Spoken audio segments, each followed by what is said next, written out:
যেই মহিলা আমার নবীর রাস্তার মধ্যে বড় বড় কাটা বিছায় রাখতো, বড় বড় লোহার প্যারাক গুলে গাইরা রাখতো, নবী মুহাম্মদ এই রাস্তা দিয়ে যাবে, তার পায়ের মধ্যে প্যারাক গুলে ঢুকবে, তার কাটা গুলে ঢুকবে, এই কাটার দিয়ে ফুটা হবে, রক্ত বের হবে, আর হাতে তালি দিয়ে আমি আনন্দ পাবো।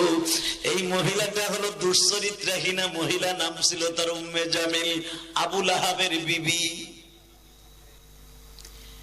বাজান রে, এখন 2 ফোঁটা পানি দিয়ে আমার মাওলারে দেখায় দাও।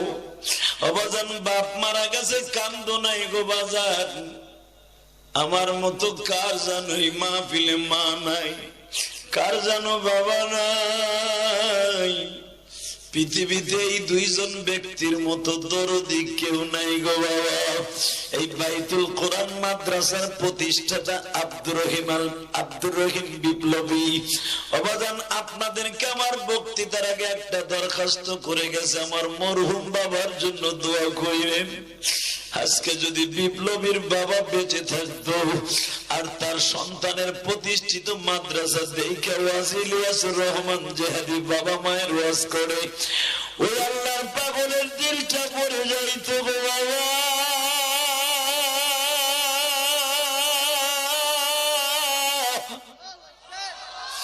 বাবার মতো বন্ধু ভাইজান এই জমিনে নাই,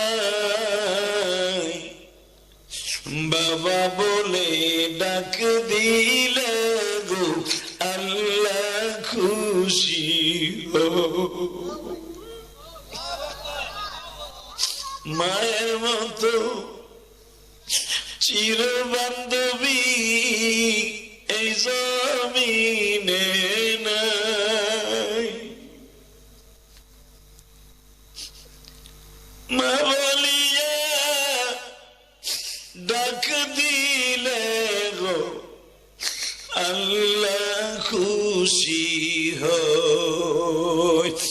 বাজান, আমি জানি না এই মাহফিলে কার জানো মা নাই গো, কার জানো বাবা নাই, কার জানো এই কবরস্থানে ঘুমাই রয়েছে আর বলতেছে বাবা কাজীর গায়ে মাদ্রাসা বাইতুল কোরআন মাদ্রাসায় বসিয়া তোর স্বাস্থ্য ভাই, মামাতো ভাই, তোর আপন ভাই কান্দে আর তুই বয়ে বয়ে কান্দস না। বাবা, তোর কি জানা নাই জেহাদি বারবার বলতেছে সন্তান যখন ওয়াজে বসে কান্দে, সন্তানের মা বাপকে আল্লাহ বিনি হিসাবে মাফ করে দেয়। কত আশা করে বান্দা জমিনে, আশা যাবে বাজান কবরে। ও বাবা, তোমার মায়ের মতো আমার মাও একটা আশা করছিল আমার আলেম বানাইবো। আলহামদুলিল্লাহি নাহমাদুহু ওয়া নাস্তাঈনুহু ওয়া নাস্তাগফিরুহু ওয়া নু'মিনু বিহি ওয়া নাতাওয়াক্কালু আলাইহি ونعوذ بالله من شرور أنفسنا ومن سيئات أعمالنا من يهده الله فلا مضل له ومن يضلله فلا هادي له الذي أرسل رسوله بالهدى ودين الحق ليظهره على الدين كله وكفى بالله شهيدا.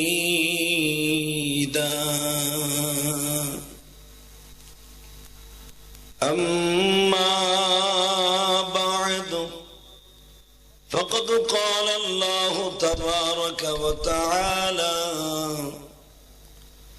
فأعوذ بالله من الشيطان الرجيم.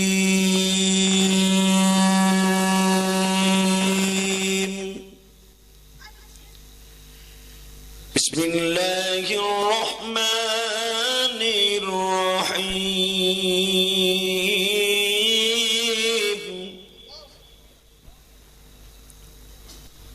ولسوف يعطيك ربك فترضى ألم ألم يجدك يتيما فآوى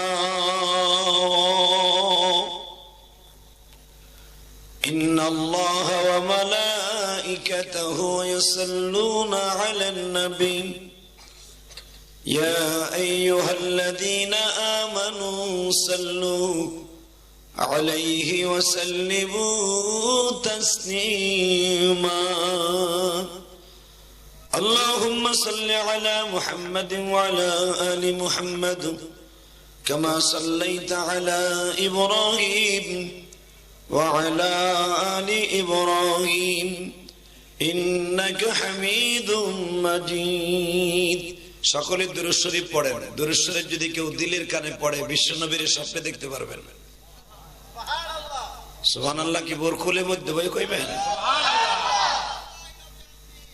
আবার বলেন আল্লাহু আকবার যে ব্যক্তি দুরূদকে মুহাব্বতের সহিত পড়বে যেই দুরূদ নামাজের মধ্যে পড়েন আমি যেটা পড়তেছি আপনার সাথে বিশ্বনবী দেখা দিব আর হাদিসে আসছে বুখারীর হাদিস যদি জীবনে একটা বার আমার নবীরে কেউ স্বপ্নে দেখে তার জন্য জাহান্নামের আগুন হারাম হয়ে যাবে কারণ কি জানেন এই মানুষটাকে স্বপ্নে দেখলে কেন জাহান্নামের আগুন হারাম হবে একটা মাত্র কারণে এই মানুষটা জীবনে উম্মতের রেখে পেটটা ভরে খায় নাই কোনদিন মানুষটা ফ্যান্ডা ছাড়ো কোনদিন এই মানুষটা উম্মতের রেখে পুরোটা রাত্র ঘুমায় নাই মা আয়েশা সিদ্দিকা বলতেন নবীজি আপনি তো এমনি জান্নাতি আপনি এত নামাজ পড়েন কেন নবী আমার এইভাবে বলতেন কবিতার মাধ্যমে উম্মত আমার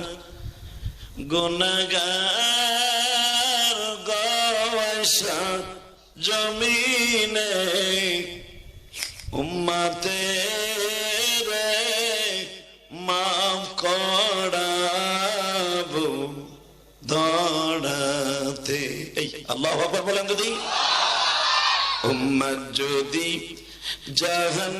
জাহান্নামে চলে যায় আমি নবীর জান্নাতেরই দরকার নেই বাজানরে দুনিয়ায় কত নেতা গোতা হোতা দেখলা দুনিয়ায় কত বান্ধব দেখলা গো বাজার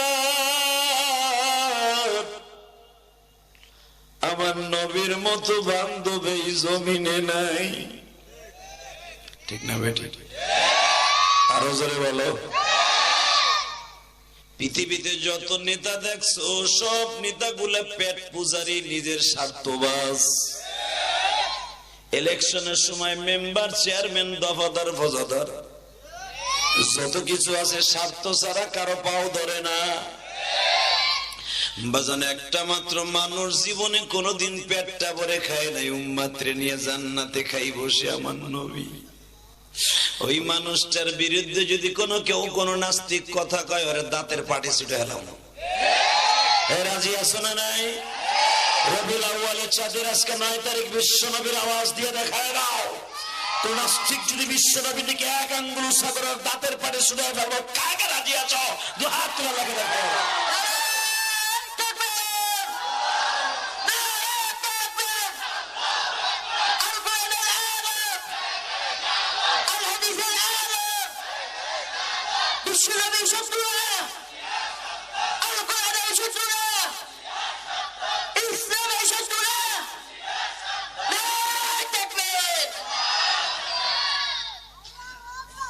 অনেক রাত হয়েছে তো প্রায় 10টার কাছাকাছি 10:30 ওয়াজ করবো আর মাত্র 15 থেকে 20 মিনিট টাটকা ভুয়া মিথ্যা কথা এটা আপনিও সারা রাত থাকবেন না আমিও থাকবেন না আপনারা যেভাবে বইছেন মাঝখানে লাগে বোম্বিং হয়েছে টিয়ার সেল মারছে মনে হয় পুলিশ মগাবেড়া কোন দিক চায় কি করে না করে বউতে আবার কয়ে দিছে খালি জায়গা যতটুকু থাও কাছাও বুঝি হুজুর আবার তোমার নজরবন্দি দিতে পারে লাখ লাখ ভেলকি লাখ এটা দিয়ে তোমার বহা করা দিতে পারে মোটামুটি বৃষ্টি হয়েছে ঠান্ডা আবহাওয়া কোন সময় আইবা খেতা গরম করার লাগে এই জন্য বেড়ায় সামনে আহে না তা না মগায় করে কি এ খারাই রসুল কে বেড়া বুবি না বাগবি এই মগাই আল্লাহ কবুল করেন জোরে কেন আমিন, আরো জোরে বলেন আমিন। তাহলে এবার বলেন নবীর চাইতে বড় বান্ধব কেউ আছে? হ্যাঁ, নবীর চাইতে যদি বড় বান্ধব কেউ না থাকে ওই বান্ধবের দূরত্বটা খুব মহব্বতে পড়ে। কবরে যাইবার পরে আপনি দেখবেন না আপনার এলাকার চেয়ারম্যান আছে, কোন এমপি মন্ত্রী কেউ নাই, তোমাদের দেশের প্রধানমন্ত্রীও নাই, যে চাচা টাকলু সে সংবিধান ইসলাম বলে মুছে ফেলবো খুব তাড়াতাড়ি, ৭২ সংবিধান সে আবার পুনঃ উদযাপিত করবো। হালাকে আমার বঙ্গবন্ধু, আমার গোপালগঞ্জের কৃতি সন্তান, আমার দেশের রত্ন, সেই ইসলামকে সংবিধানে রাইখে বেড়ায় কবরে গেছে একটা টাকলু ২ টাকার মন্ত্রী। কথা কর না কে? ২ টাকার মন্ত্রী ক্ষমতা যতদিন আছে ততদিন মাথার চুল এরকম চাইছেই রাখবো মনে হয় না, আল্লাহ দেয় নাই, আল্লাহ খবর জানে, আল্লাহ জানে। এত বুদ্ধি নিয়ে ঘুমাই কেমনে উনি? ও সংবিধান থেকে পুরা বিসমিল্লাহ বলে আল্লাহ ইসলাম ধর্মে উড়ে এই দিব। সি সি সি সি, ওর কথা শুনে মনে কুত্তা হয়ে বেশি দেয় নাই। মুসলমানে বলে আস্তে কথা কইবা, বোবা হয়ে মরবা, এ মরণ তো এই যাবে। কথা ঠিক না ঠিক? বাইসা থাকতে পারবা?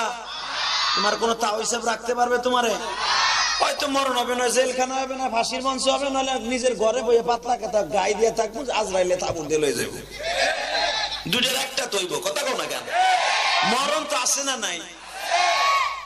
এক চাষায় কথাই না, চাষির লেগে কইছে দেখ আমি কিন্তু কথা কমু না, কথা কইলে যদি শীতে মরে যাই গা।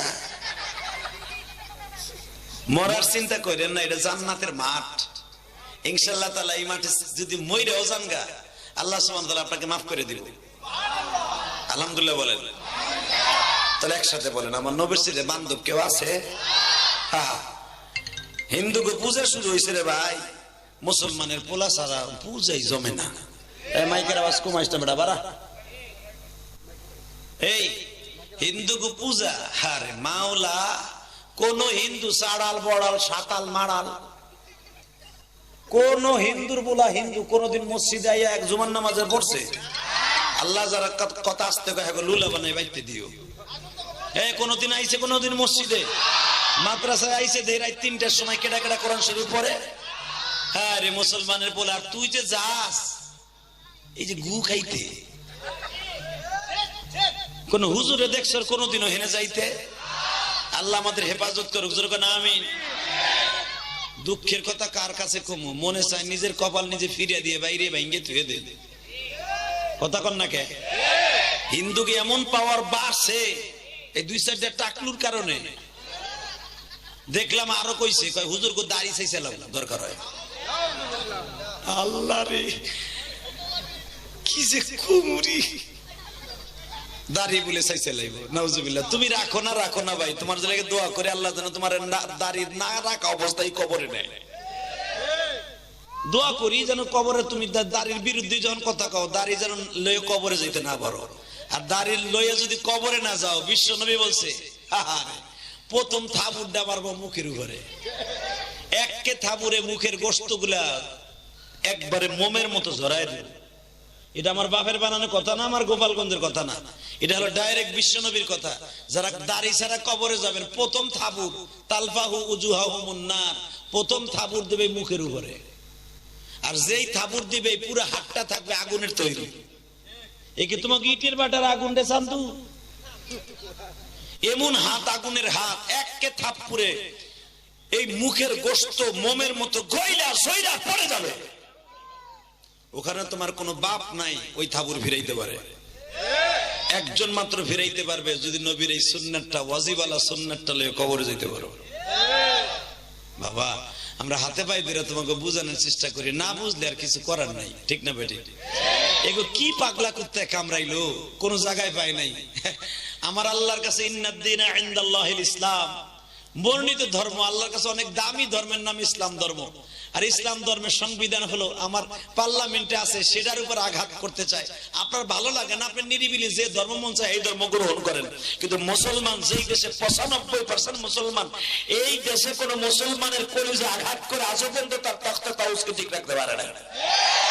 এটা শাহজালাল আমানির এই শাহজালাল আমানির দেশ, সাব তাবলীগওয়ালাদের দেশ, সরমনে আল্লাহর কুতুবের দেশ, আল্লামা শামসুল হক ফরিদপুরের দেশ, বঙ্গবন্ধুর দেশ। অতএব একটা কথা বলতে চাই, এই দেশের মানুষ এখনো ইসলামকে জানার চাইতে বেশি ভালোবাসে। এত তাড়াতাড়ি এই দেশ থেকে এইভাবে সংবিধান থেকে বিসমিল্লাহ আল্লাহর নাম ইসলাম বাদ দেওয়া যাবে না। আপনি মানেন না মানেন আপনার ব্যক্তিগত মত, আপনি উত্থাপন করতে পারেন সংসদে, কিন্তু মাননীয় প্রধানমন্ত্রী একজন ইসলাম প্রিয় মহিলা, ইসলাম প্রিয় মহিলা, আপনি বিল উত্থাপন করলে বুঝি পাস হয়ে যাবে? এত সহজ রব্বুল আলামিন এটা করতে দিবেন? আল্লাহ কবুল করেন, সুরকান আমিন। আরো সুরকান আমিন। তাহলে একসাথে কোন, যত সময় আলোচনা করব থাকবেন না ভাগবেন? সবাই থাকবেন? হ্যাঁ সবাই থাকবেন? পরীক্ষা করে দেখব সবাই থাকবেন তো ইনশাআল্লাহ? আল্লাহকে হাত উঠাই দেখান তো কে কে ভাগবেন। ঠিকই আছে, একসাথে বলেন আমি কোরআন শরীফ পড়বো, আপনারা আমার সাথে পড়বেন ইনশাআল্লাহ। যদি না পারেন তারপরে পান খাওয়া মানুষের মতো গাল ডালা রাচারা করবেন। ওই এক চাষা মাঝখানে বইয়া ওয়াজও শুনতেছে, গালও লড়তেছে, মানে গালের মধ্যে পান। পৃথিবীতে একটা প্রাণী ঘুমাইয়াও দেখবেন জাগর কাটে, এটা হলো ছাগল। কথা কর না কে? ও ঘুমাই ঘুমাই গালের মধ্যে কিছু জমাই রাখে, অথবা পেটের থেকে ঢেপ দিয়ে আনে, আইনে তারপর সারা রাত আজুরে থেকে কি আর খালি চাবায়, চাবাই চাবাইয়া সকালবেলা আবার অন্যরকম স্টাইলে খায়, গরুতে আর ছাগলে। আলহামদুলিল্লাহ, শুকুর, এখানে আল্লাহর পাগল গুলো অনেক আছে, দেখবেন ওয়াজও শুনবো, আবার আমার মাওলার প্রেম দিয়ে কলিজাটা ভরপুর করে বাইতে যে আমল করার নিয়ত করে ফজরেতে নামাজ ধরে এই লোকটা জান্নাতের টিকিটও কাটবো। ঠিক না বে ঠিক? তাহলে আমি আপনার সামনে কোরআন তেলাওয়াত করি, আপনি আমার সাথে পড়েন। আউযু বিল্লাহি মিনাশ শাইতানির রাজীম।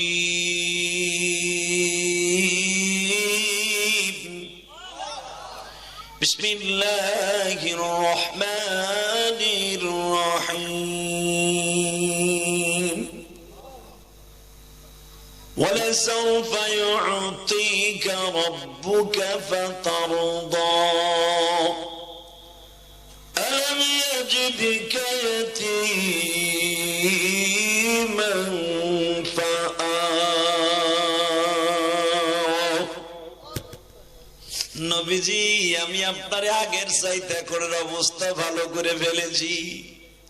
কেন এই সূরাটা নাযিল হলো গো বাবা? 2 ফোঁটা পানি দিয়ে আমার আল্লাহরে খুশি করে ফেলে গো বাবা। এই সূরাটা দিয়ে আমার নবীরে কেন আল্লাহ সন্তুষ্ট করলেন? হুজুরের একজন চাচী ছিল, নাম ছিল তার উম্মে জামিল। কি নাম? আস্তে কইন না, নাম কি? ওর নাম কি? এই উম্মে জামিল প্রতিদিন বাবা যারা হজ করতে গেছেন, ও বাবা আমি যখন জীবনের প্রথম হজে যাই হাসনাবাদ থেকে গেছিলাম। হাসনাবাদ চিনেন না? 2004 সালে আমার জীবনের প্রথম হজে যাই। এরপরে তো আল্লাহ 1 ডজনের উপরে হজে নিছে। ও বাজান, জীবনের প্রথম যখন হজে যাই আমার মনের মধ্যে জাগলো সূরা দুহা দিয়ে আমার আল্লাহ নবীরে খুশি করছিল। যেই মহিলা আমার নবীর রাস্তার মধ্যে বড় বড় কাটা বিছায় রাখতো, বড় বড় লোহার প্যারাক গুলে গাইরা রাখতো, নবী মুহাম্মদ এই রাস্তা দিয়ে যাবে, তার পায়ের মধ্যে প্যারাক গুলে ঢুকবে, তার কাটা গুলে ঢুকবে, এই কাটার দিয়ে ফুটা হবে, রক্ত বের হবে, আর হাতে তালি দিয়ে আমি আনন্দ পাবো। এই মহিলাটা হলো দুশ্চরিত্রাহীনা মহিলা, নাম ছিল তার উম্মে জামিল, আবু লাহাবের বিবি। বাজান রে, এখন 2 ফোঁটা পানি দিয়ে আমার মাওলারে দেখায় দাও। ও বাজান, বাপ মারা গেছে কান্দো নাই গো বাজান। আমার মতো কার জানো এই মাহফিলে মা নাই, কার জানো বাবা নাই। পৃথিবীতে এই 2 জন ব্যক্তির মতো দরদি কেউ নাই গো বাবা। এই বাইতুল কোরআন মাদ্রাসার প্রতিষ্ঠাতা আব্দুর রহিম বিপ্লবী। অবাদান, আপনাদেরকে আমার বক্তৃতার আগে একটা দরখাস্ত করে গেছে, আমার মরহুম বাবার জন্য দোয়া করিলেন। আজকে যদি বিপ্লবীর বাবা বেঁচে থাকতো আর তার সন্তানের প্রতিষ্ঠিত মাদ্রাসা দেখে ওয়াজ ইলিয়াসুর রহমান জেহাদি বাবা মায়ের ওয়াজ করে, ওই আল্লাহর পাগলের দিলটা পড়ে যাইত গো বাবা।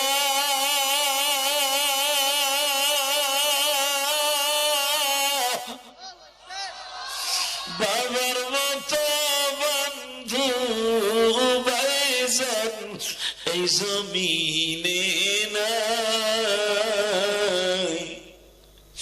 বাবা বলে ডাক দিলে গো আল্লাহ খুশি হো। মায়ের মতো চির বান্ধবী এই জমিনে নাই। মা বলিয়া ডাক দিলে গো আল্লাহ খুশি হয়। বাজানটা আমি জানি নাই মাহফিলে কার জানো মা নাই গো, কার জানো বাবা নাই, কার জানো এই কবরস্থানে ঘুমাই রয়েছে আর বলতেছে বাবা কাজীর গায়ে মাদ্রাসা বাইতুল কোরআন মাদ্রাসায় বসিয়া তোর স্বাস্থ্য ভাই মামাতো ভাই তোর আপন ভাই কান্দে আর তুই বইয়া বইয়া কান্দস না। বাবা তোর কি জানা নাই জেহাদি বারবার বলতেছে সন্তান যখন ওয়াজে বসে কান্দে সন্তানের মা বাপকে আল্লাহ বিনি হিসাবে মাফ করে দেয়। কত আশা করে বান্দা জমিনে আশালো যাবে বাজান কবরে। ও বাবা তোমার মায়ের মতো আমার মাও একটা আশা করছিল আমারে আলেম বানাইবো।